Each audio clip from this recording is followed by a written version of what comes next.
Мына ұлжалғас неге қорқыныш туралы сөйлеп кетті деп жатқан шығарсыздар, иә.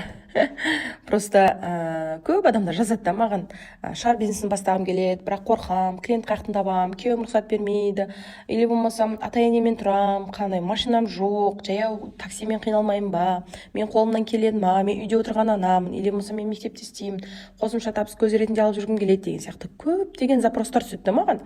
Әртүрлі ситуация, әртүрлі адамдар жазады да, мысалға ше. Сол кісілерге айтайын дегенім, қорықпаңыздар, бастаңыздар, тек қана бастасаңыздар ғана сол қорқынышты жеңесіздер да. Мен де бұл бизнесті бастар алдында қорықтым, мысалға қалай болады екен, мен қолымнан келеді ме екен, или болсам бір клиент таба алады ма екен деген сияқты қорқыныштар болды, бірақ мен соған қарамастан қорқып отыра берген жоқпын. Нар тәуекел деп, Аллаға тәуекел деп бастап кеттім. Бірақ маған сол басында күйеуім қарсы болған, бірақ күйеуімді көндіруге тырыстым. Ал қазір күйеуім маған қарап күледі да, әй қайтпайсың, бір қадалған жерінен қан алмай қоймайсың сен, бар ғой деп ше.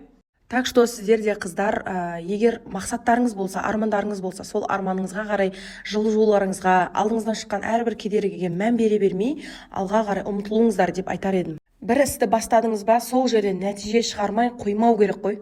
Сіздер ойланып отырғанда, уже осы уақытқа дейін 200-ге жуық шәкірт оқыттым, 200-ге жуық шәкірттің қазір 95% жұмыс істеп жатыр, өздерінің табыстарын тауып жатыр осы бизнес арқылы.